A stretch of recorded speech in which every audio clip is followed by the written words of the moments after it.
berdoa. Amin.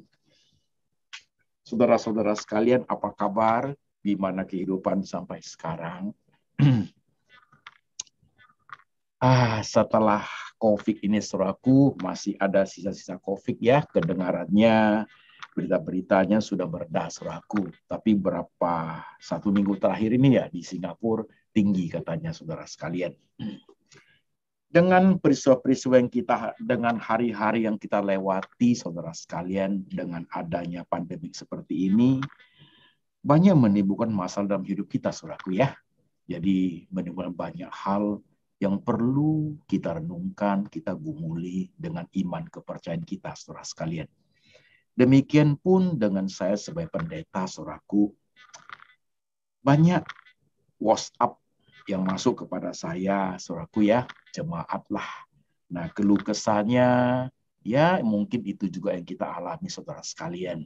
Beberapa keluh kesah seperti ini, Pak Pendeta, saya sudah jobless.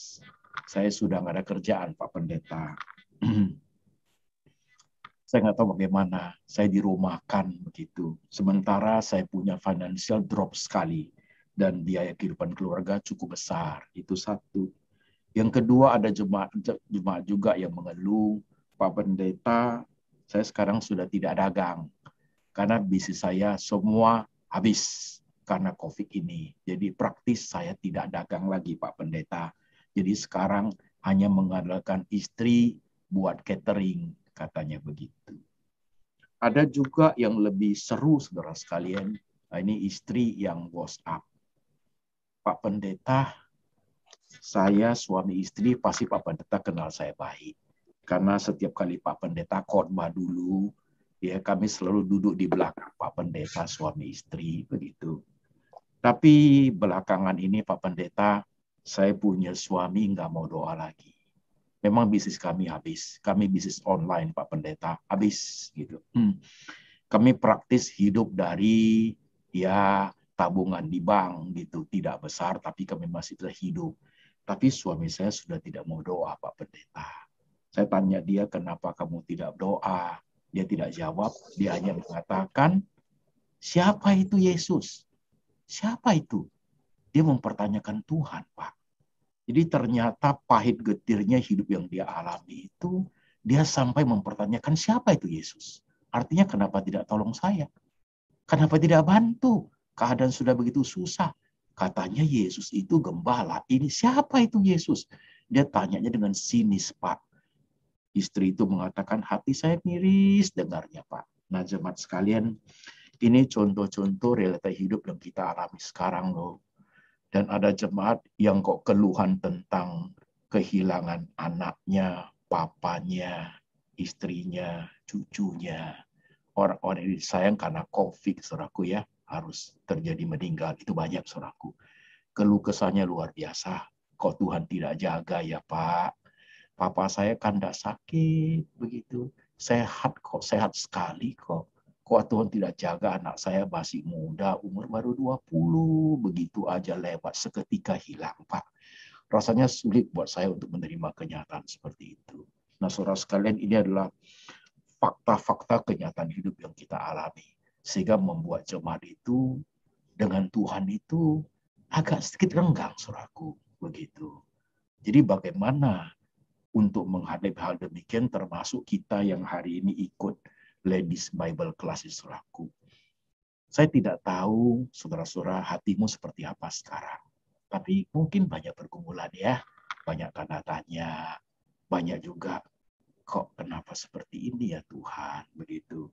Ada juga jemaat yang menggunakan, saya sudah doa loh Pak Pendeta, saya sudah puasa loh, saya sudah minta-minta sampai ampun-ampun, saya sudah nangis Pak Pendeta. Saya sudah datangin pendeta, tumpang tangan keluarga kami, tapi tidak ada perubahan apa-apa. Gitu. Dan ada juga jemaat yang coba melihat masa lalunya. Aku dulu udah kasih persembahan ke Tuhan, loh Pak. Aku ikut sumbangsi bangun gereja, memberi ini itu di gereja. Saya aktif pelayanan. Tapi nyata keadaannya sekarang kok begini ya Pak Pendeta. Gitu. Saudara sekalian, ini berbagai keluhan daripada kita orang percaya itu untuk mempertanyakan kehadiran pertolongan tangan Tuhan mana di tengah kita mengalami sulitnya hidup, saudara sekalian. Nah, saudara-saudaraku, ayat yang kita baca Mazmur 23 ayat 1-6, kita lihat dulu secara pelan-pelan ya. Itu uniknya saudaraku, di Mazmur 23 itu bicara tentang gembala dan domba. Pasti saudaraku ya. Daud menuliskan itu. Karena kita jangan lupa, karena Daud dulu adalah gembala saudaraku. Dia kan gembala dulunya kan. Dia tahu pekerjaannya gembala kayak apa. Jaga domba, rawat domba, tiap hari keluarin, ada yang sakit dia rawat. Waktu dia tulis Mazmur itu, The Lord is my shepherd. Tuhan adalah gembalaku. Jadi saudara-saudara sekalian, ketika dia menulis Tuhan adalah gembalaku, mestinya prinsipnya kita jelas, saudaraku. Artinya kalau kita baca Mazmur 23 ayat 1-6, saudaraku, kata-katanya bagus. Coba perhatikan. Ia membaringkan, ia membawa, ia menyertai, ia mengurapi, saudaraku, ia menyegarkan. Kata kerjanya itu aktif, saudaraku. Ya, aktif. Kata kerja aktif berarti artinya kan Tuhan yang kerja, ya kan? Jadi prinsip gembala domba adalah Tuhan yang kerja, saudaraku. Kita domba ikut karena Tuhan yang membawa, Tuhan yang menyegarkan. Nah, kalau prinsip itu kita pegang kuat, sebenarnya hidup ini nggak usah terlampau khawatir karena Tuhan yang in action. Tapi realita, ketika kita ketemu realita yang kita hadapi jadi berbeda, saudaraku. Pak Pendeta, Alkitab yang saya baca, Pak Pendeta ngomong Tuhan bekerja, Tuhan aktif. Tapi ketika berhadapan dengan kenyataan hidup, kok nggak sama ya Pak Pendeta? Kelihatannya Tuhan tidak tolong. Kelihatannya Tuhan tidak aktif. Kelihatannya Tuhan tidak bantu Pak Pendeta. Nah ini masalahnya kita dapat, saudaraku. Oke. Akhirnya kalau kita membiarkan hidup seperti ini, lama-lama kita menjadi jenuh, saudaraku. Ya, maka doa pun rasanya udah hambar. Ya. Nyanyi pun rasanya kosong di situ. Karena kenapa? Kita tidak mengalami pertolongan. Benarkah Tuhan tidak tolong kita? Benarkah Tuhan tidak tolong kita? Saya ingin mengatakan, ibu-ibu, saudara-saudara sekalian, coba kita ambil 3 kertas kosong yuk. 3 kertas kosong. Kertas kosong yang pertama itu kamu tulis di atasnya pakai judul ya, masa laluku, kan gitu ya. Nah di masa lalu itu coba saudara describe nanti habis khotbah, kalau saudara ada waktu renung sebentar gitu ya. Kertas putih yang tertulis judul masa laluku itu coba dituliskan semua kebaikan Tuhan dalam hidup saudara. Coba tulis. Tulis yang jelek nggak usah, yang negatif nggak usah, yang baik aja. Coba tulis semua kebaikan Tuhan di kertas yang masa lalu itu. Dulu nggak punya apa-apa loh Pak, tapi setelah menikah, saya dapat berkat dari suami, jadi begini. 1, tulis semua. Dulu waktu kami masih kecil-kecil Pak, masa remaja, anak gadis, sekolahnya susah. Waktu saya SMA, ya, saya mengalami pertolongan Tuhan. Sakit Pak, Tuhan sembuhkan. Tulis itu, tulis. Dan jangan lupa tulis yang paling utama adalah ketika saudara pertama kali bertobat. Kalau jadi Kristen biasa ya, engkong kita Kristen, oma kita Kristen, kakek, nenek Kristen itu biasa. Tapi the moment hatimu sendiri berinteraksi dengan Tuhan itu yang luar biasa. Ya boleh aja Kristen keluarga, tapi the first time you punya heart speaking to God, Tuhan Yesus, nah itu artinya the first salvation. Pertobatan pertama dalam hatimu itu penting sekali. Itu adalah blueprint dalam kehidupan kita orang percaya, saudaraku. Tulis semua kertas kosong itu. Ada 100 tulis. Ya udah tulis semua waktu saya married, Pak. Ya dapat anak. Ya, kemudian saya ini. Ya tulis semua kebaikan Tuhan. Pernah lo lewat suatu hal yang bahaya, Pak Pendeta. Tuhan tolong. Tuhan tolong. Ya. You tulis semua masa lalumu itu yang semua berisi pertolongan tangan Tuhan. Di dalamnya berisi Tuhan adalah gembala yang baik, yang ia menyegarkan jiwaku, ia membawa aku ke air yang tenang, ia membawa aku ke padang yang berumput hijau. Semua Kertas putih itu saudaraku, 1, 2, 3 mungkin bisa 50 sampai 100. Semua kebaikan Tuhan. Ini adalah cara spiritual formation. Cocok sekali untuk ladies Bible class, saudaraku. Karena ini ladies Bible class, saudaraku ya. Jadi kita belajar Alkitab, saudaraku. Menggali, mencoba memahami lebih dalam, saudara sekalian. Jadi kertas putih itu berisi masa lalu. Mau tulis satu persatu. Dan setelah tulis selesai, coba lihat sebentar. Yuk renungkan sebentar, saudara sekalian. Suatu kerohanian yang baik adalah suatu kebiasaan untuk merenungkan hidup dan merenungkan firman Tuhan. Itu penting, saudaraku. Tanpa ada perenungan, orang tidak bisa memahami, mendalami kebenaran, saudaraku. Dan memahami, mendalami kebenaran itu harus berkaitan dengan hidup kita. Begitu loh. You experience. Dan the word of God itu, dia harus bisa saling berkait. Baru rohani tumbuh, saudaraku. You experiencing God. Kamu mengalami Tuhan. Oke? Nah, di kertas putih yang pertama tadi itu, setelah kamu tulis, saudara sekalian, you nyimak sebentar. Lama-lama kamu nangis loh. Hatimu terharu. Timbul pertanyaan, kok Tuhan baik banget sama aku ya? Kok Tuhan pelihara aku sekali ya? Aku seperti Daud loh, Pak. Waktu tulis Mazmur itu Daud kan di atas bukit. Itu dia melihat padang rumput. Dia udah di bukit dia. Dia lihat di bawah. Banyak jurang dulu, hidupnya berbahaya, jalan bahaya. Tuhan tolong semua sampai hari ini dia naik ke atas bukit. Dia melihat semua itu. Coba saudara lihat hidup saudara. Hari ini kita ada karena Tuhan. Kalau nggak ada Tuhan, mungkin kita sudah tidak ada, saudaraku. Masing-masing pribadinya ya, masing-masing pengalamannya ya. Benar, Pak Antoni. Kalau bukan karena Tuhan, Pak Pendeta, aku hari ini bukan orang Kristen, Pak Pendeta. Jujur aja. Kalau bukan karena Tuhan, Pak Pendeta, hari ini hatiku dendam kesumatnya luar biasa. Yang ingin ku balas dengan mata, ganti mata, gigi ganti gigi. Tapi karena Tuhan, Pak Pendeta, hari ini aku berubah loh, Pak Pendeta. Berubah banyak sekali. Nah, that is our past. Kertas putih udah selesai ya. Itu masa lalu kita. Oke? Sekarang kertas putih yang kedua, saudara sekalian. Kertas putih yang kedua adalah our present, masa sekarang kita. Nah, saya ingin saudaraku, masa sekarang kita itu diisi dengan bukan yang positif sudah kita isikan. Masa sekarang kita diisi hal-hal yang negatif yang menguras air mata, yang melukai hati, yang menciptakan kepahitan, pahit getir, yang menyebabkan kekecewaan, yang menyebabkan rasa jenuh sekali hidup ini, yang menyebabkan kamu tarik napas panjang pada saat kamu mengingat masalah-masalah tersebut, yang membuat kamu itu malas berdoa, yang membuat kamu itu ingat Tuhan pun rasanya hatimu itu hambar sekali, saudaraku. Nah, di kertas putih kedua itu tuliskan semua hal yang sifatnya negatif yang kamu alami. Coba tulis. Masa pandemik ini loh, ya kan? Setahun 2 tahun lah, sekitar begitu. Coba yuk tulis. Suami jadi berubah, Tuhan, sikapnya jadi kasar karena keuangan kami drastis drop, sehingga kami cekcok terus, nggak tahu harus apa. Poin kedua, tulis lagi apa aja. Mama meninggal karena COVID. Padahal kita udah jaga betul. Mama nggak keluar rumah, tapi kena juga, Pak. Kena juga. 2 hari meninggal, Pak. Cepat sekali gitu. Dan dikubur pun kita tidak boleh pergi, Pak.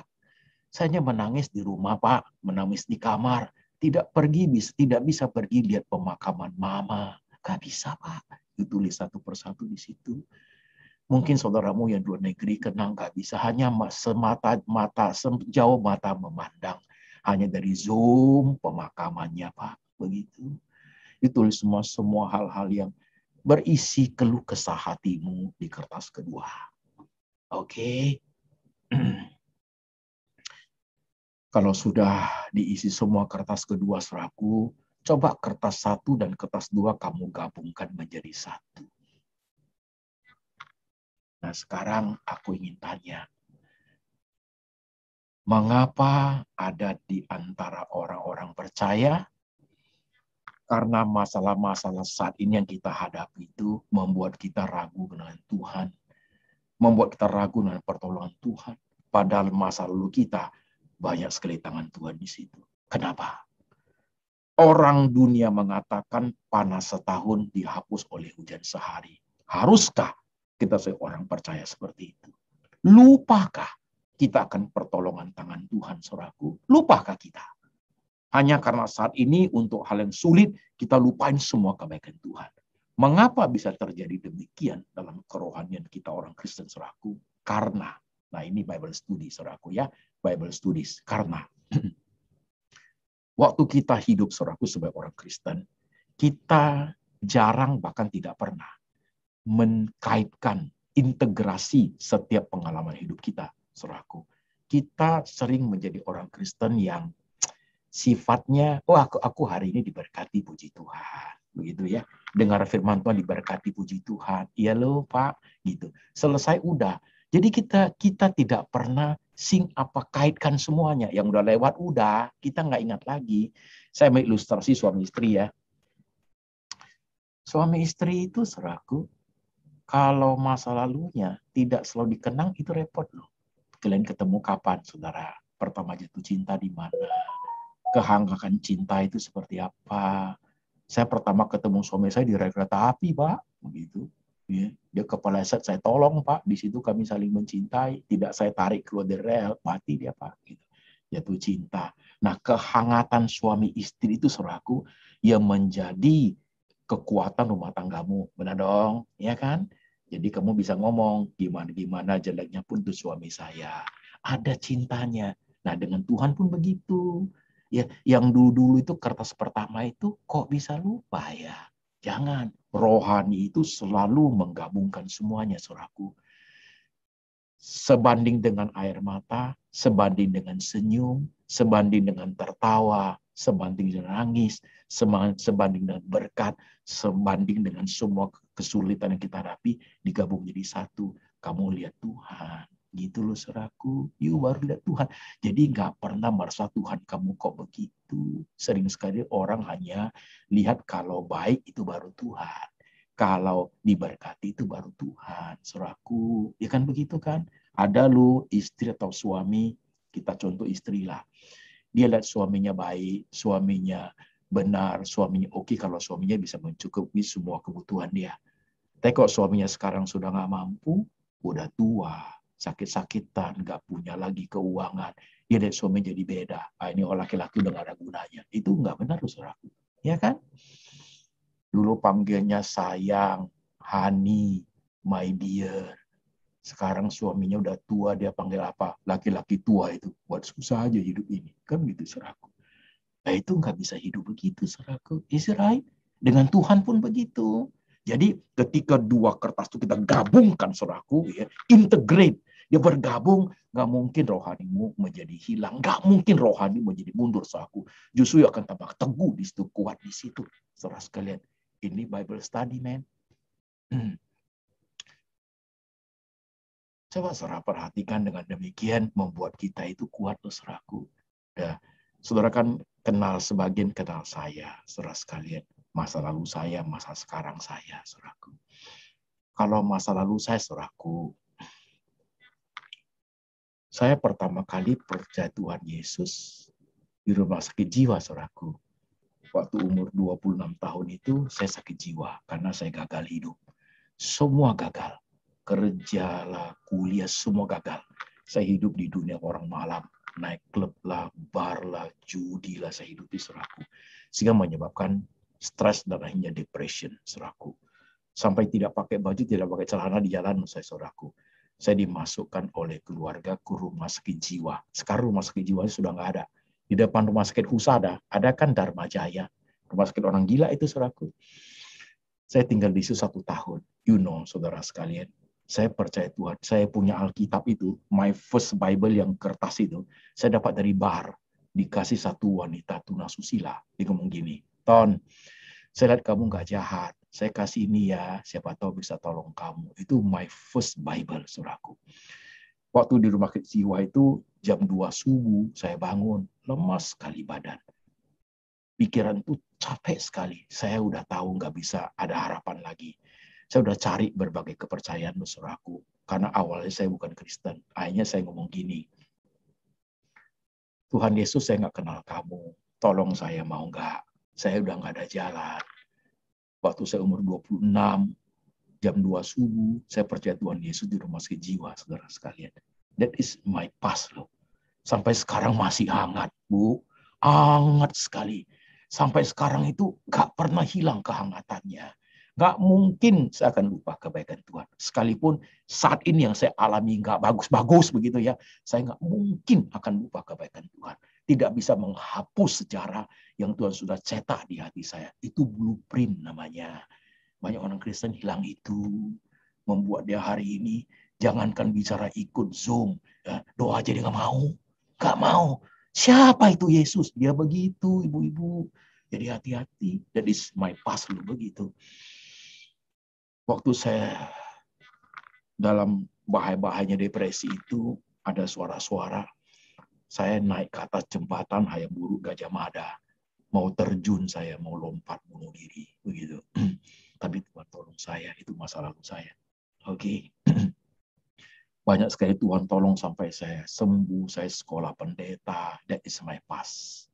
Nah, saya punya masa sekarang kayak apa yang sekarang ini gitu. Sama dengan saudara sekalian, banyak hal yang negatif terjadi. Banyak hal negatif terjadi, bagaimana saya menghadapinya. 2 tahun lalu saya kena serangan jantung, jemaat juga pasti sudah dengar. Saya ada 6 titik penyempitan di jantung begitu. Saya belum mau pergi operasi, orang udah suruh saya nggak mau. Sampai 4 bulan setelah saya nggak kuat, saya ke Penang sendiri, icing yang kateter jantung saya, dibilang jantung you tinggal 2 titik, kecil sekali karena you makan darah, pengencer darah. Kok nggak sudah selesai, hanya ada 2 pilihan. 1 operasi, 2 kamu kena serangan jantung. Oke, operasi, hari Jumat operasinya. Harus obat pengencer darah harus berhenti semua. Jadi saudara, hari Jumat operasi, ini baru Rabu. Saya masih sendiri. Rabu ini saya akan jemput saudara di Penang. Saya udah tinggal di Hotel Penang. Saya mau jemput begitu. Rabu itu paginya saya kena serangan jantung, saudara. Gak ada keluarga, saya di kamar hotel. Saya bilang, Tuhan, saya harus apa ya? Saya sudah melakukan yang terbaik. Saya tiduran karena serangan jantung itu ketahuan. Dari belakang punggung itu kayak jarum, saudaraku, ditusuk-tusuk kayak jarum, sakit semua itu, kayak jarum. Di sini ini mengkerut, saudaraku, mengkerut di mulut ini. Wah, saya kena serangan jantung. Saya hanya tiduran, nggak bisa bangun, kan gelap. Saya bilang, Tuhan, saya sudah lakukan yang terbaik. Saya nggak tahu harus bagaimana. Begitu, terserah Tuhan, aku ikut Tuhan aja. Aku sih ingin sembuh, aku ikut Tuhan aja. 25 menit lagi saya bangun. Saya bangun harus jemput keluarga di airport. Gimana ya? Saya turun pakai taksi sampai di airport. Jangan pakai jalan jauh, nanti jatuh. Ada bangku di situ. Pas keluarga datang, naik taksi, balik lagi ke hotel. On the way ke hotel, saya ngomong keluarga. Saya tadi serangan jantung, operasi Jumat, ini kan baru Rabu. Gimana kalau nanti malam atau besok Kamis kena serangan jantung lagi ya? PSN itu ramai sekali, begitu.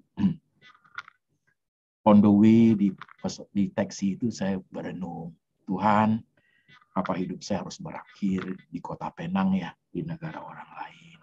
Saya harus bagaimana Tuhan?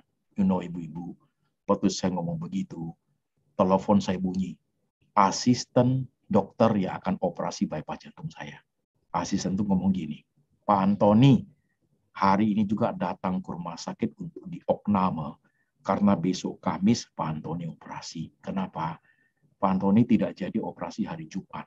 Karena ada pasien yang akan dioperasi hari Kamis ini, dia lupa dia makan obat pengecer darah. Dia dipindahin ke Jumat, Bapak jadi Kamis. Saudara, itu bukan skenario saya loh. Itu sudah Tuhan, saudaraku. You berani bilang Tuhan tidak tolong? Tuhan bisa pindahin seperti itu, saudaraku. Begitu. Saya operasi bypass jantung itu 9 jam. Dokter dari Mesir itu dia bilang, Bapak ini dia punya lemak banyak sekali. Saya cari satu-satu uratnya di dalam sekali.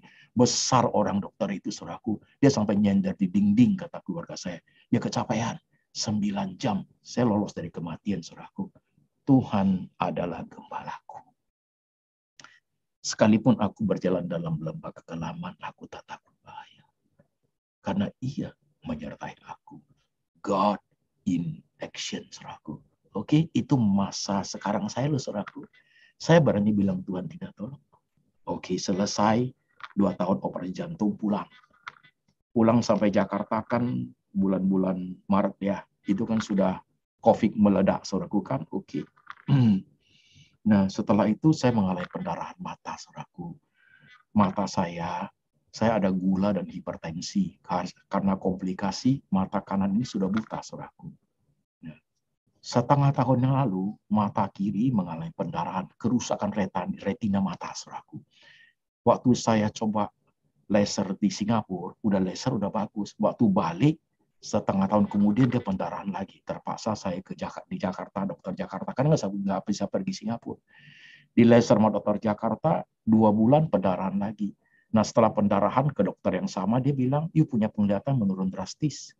Dari dulu 70% turun jadi 50 jadi 40. Nah, terakhir saudaraku, penglihatan tinggal 16%. Jadi mata kanan nggak lihat, mata kiri tinggal 16%. Saya nggak bisa ke toilet. Saya makan itu kadang-kadang ke sini, nggak ke mulut, saudaraku, begitu. Jadi saya harus bagaimana, saudara sekalian? 3 bulan saya mengalami penderitaan seperti itu. Can you imagine? You could not see. Gosok gigi nggak bisa loh, semua kotor. Ada makanan kecil-kecil jatuh di bawah udah nggak lihat. Saya HP nggak bisa ketik, hurufnya nggak kelihatan gitu. Nggak bisa lihat gitu. 16% gimana bisa lihat sih? Betapa menderitanya saya. Tapi saudaraku, jujur yuk, satu kata pun saya tidak pernah kecewa sama Tuhan. Tak pernah. Saya hanya ngomong gini, Tuhan Yesus, seorang manusia saya ingin sembuh.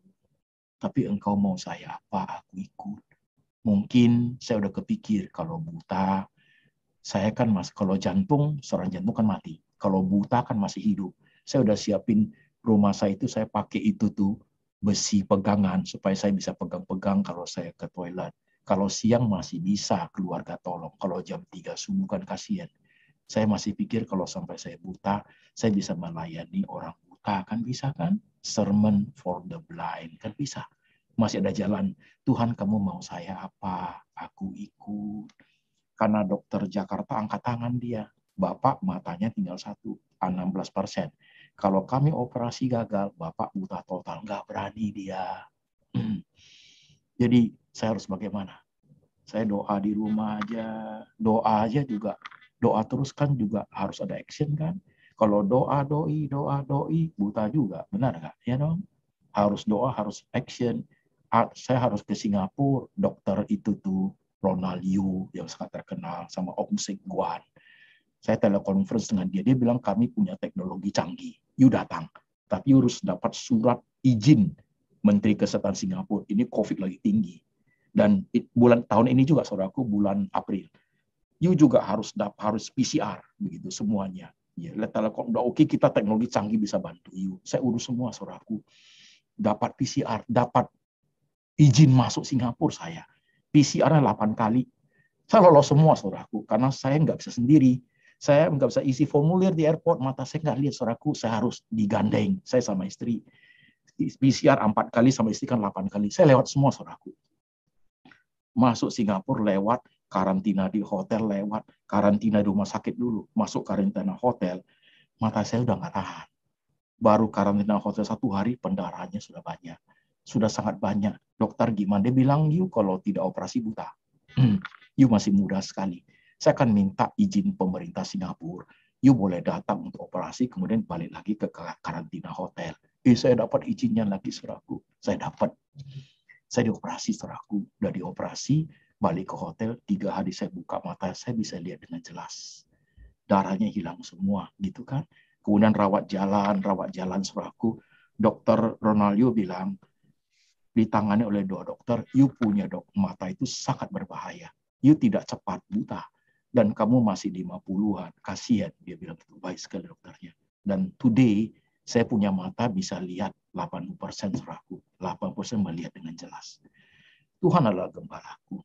Saudaraku, Saya sudah maksimal melakukan apa yang terbaik yang saya bisa. Selebihnya saya bilang apa? Selebihnya aku ikut Tuhan apa yang kau mau. Kita perlu belajar Bible study itu begitu, Bu. Kita sudah doing our best kan, selebihnya keikut. Kan gembala sama domba. Domba kan ikut gembalanya. Gembala jalan, kita jalan. Gembala belok kiri, kita belok kiri. Gembala belok kanan, kita belok kanan. Gembala berhenti, kita ikut berhenti. Kan begitu kita ini. Ya kan? Waktu mau terjun, waktu sakit jiwa itu, saya takut. Tapi kan nggak bisa kuasai diri, saya kan lagi sakit. Saya bilang, kaki saya kaki Yesus. Tangan saya tangan Roh Kudus. Hati saya hati Bapa. Artinya gue ikut aja Tuhan. Saya nggak terjun, saudaraku. Nah, waktu serangan jantung juga sama. Tuhan, aku sudah usaha paling baik, udah mau ke Penang, udah mau operasi. Engkau mau saya apa, aku ikut. Selesai saya terhindar dari kematian, 2 kali kematian terhindar. Yang ketiga saya terhindar dari kebutaan, saudaraku. Masa kita bilang Tuhan tidak tolong? Masa kita bilang Tuhan sudah tidak peduli, saudaraku? Tuhan adalah gembalaku. Coba hari ini, ibu-ibu sekalian, saya nggak tahu you siapa lu. Mungkin hari ini hatimu baik ya. Kamu mungkin mulai Tuhan kok enggak ini. Mau nggak kita belajar? Ngomong sekarang, Tuhan, aku ikut apa yang kau mau. Sulit sih, tapi kita harus belajar, saudaraku. Tuhan tidak pernah akan kecewakan kita. Never. Tuhan itu berjalan di masa depan kita, saudaraku. Maka ada kertas putih yang ketiga tadi kan. Kertas putih yang pertama masa lalu kita. Kertas putih yang kedua itu masa sekarang kita. Kertas putih yang ketiga itu masa depan kita. Kertas putih yang ketiga itu hanya tertulis Mazmur 23 ayat 1 sampai 6. Rahasianya masih di tangan Tuhan, gembala yang baik. Bungkus 3 kertas jadi dililit jadi 1 jadi integrate, saudaraku. Yuk nggak khawatir besok, yuk nggak khawatir masa depan, karena ada Tuhan di situ. Yuk khawatir. Kalau kamu hanya berdasarkan masa sekarang aja, masa lalumu kamu buang, yuk akan takut sekali dengan masa depan. Yuk akan takut sekali karena mata kita hanya melihat yang ada sekarang. Udah nggak ada uang, Pak. Udah begini, Pak. Mau gimana, Pak? Begitu. Iya kan? Tapi kalau kamu lihat masa lalu, masa sekarang kamu gabungin, you lilit pakai kertas putih masa depan, Mazmur 23 di situ, kamu tidak takut. Karena Tuhan adalah gembalaku.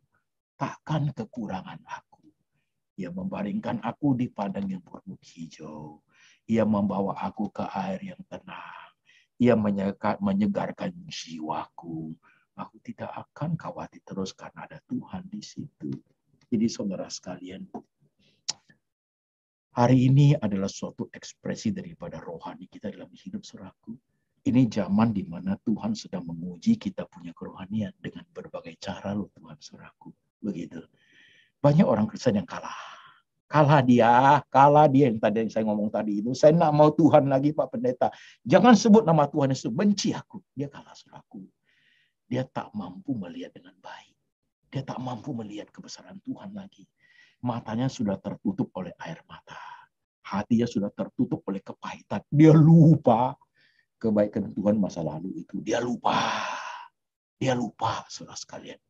Kita jangan. Tuhan Yesus ngomong loh, gembala yang baik menyerahkan nyawanya untuk domba-dombanya. Jikalau ada domba yang sakit, dia rawat lo. Ada domba yang terluka, dia rawat lo. Ada domba yang gak pulang, dia tinggalkan yang lain, dia pergi cari, saudaraku, sampai dapat. Ia menyerahkan nyawanya untuk domba-dombanya. Nyawa pun Tuhan serahkan, apalagi keadaan hidup kita. Hanya saat ini dibutuhkan keberanian untuk bertahan dalam hidup ibu-ibu sekalian. Ya, hidup pasti tidak seenak dulu lagi. Benar. Ya, tidak seenak dulu. Banyak hal yang harus kita hadapi dengan suasana seperti ini. Pandemi COVID hanya ada pada zaman kita kan. Nah, kita harus hadapi, harus ada keberanian gitu. Yang sudah hilang sudah, Bu, sudah nggak mungkin bisa kembali. Nggak usah diratapi, disesali, ditangisi lagi. Orang-orang kita sayang sudah pulang ke rumah Bapak karena COVID. Nggak perlu begitu. Ya, hartamu yang habis karena masalah COVID itu sudah begitu. Tunggu, badai pasti berlalu. Kalau badai sudah berlalu, ya anugerah tiba kepada kita, hidup harus berjalan lagi. Berkat Tuhan bisa tiba kepada kita lagi. Mungkin saat itu kita sudah tua, tapi oke. Anak-anak kita yang terusin, kan benar hidup kan begitu. Jadi lebih bisa enjoy life. Sebanding dengan hari-hari di mana kita senyum, sebanding di mana hari-hari kita menangis, sebanding di mana-mana di hari-hari di mana kita membesarkan nama Tuhan, ya kan? Inilah kehidupan itu. Life must go on. Hidup harus jalan terus, lu. You punya anak, you punya cucu, you punya suami, you punya istri, harus dilayani lo. Dan terlebih dari semua, Tuhanmu harus dilayani lo. Saya berharap LBC ini, ya, bagaimana keadaan pun dia harus tetap hidup menjadi bercusuan bagi banyak ibu-ibu, teman-teman. Buat sebesar mungkin, sehebat mungkin, sekuat mungkin, ya, LBC ini untuk menjadi berkat bagi banyak orang-orang, teman-teman, begitu. Tadi saya lihat waktu nyanyian itu, ada kuasa di dalam nyanyian itu. Ya, jadi ada kekuatan dari Tuhan supaya LBC itu berkembang untuk banyak orang, ibu-ibu sekalian. Saya berharap khotbah hari ini boleh menyegarkan iman, memberi keberanian hidup, melewati banyak hal, saudara sekalian, bersama Tuhan Yesus, karena Dia Gembala yang baik. Mari kita tundukkan kepala, kita berdoa. Tuhan, kami sudah mendengarkan firman-Mu. Kaulah gembala kami yang agung, gembala yang baik. Kami tidak takut karena Tuhan beserta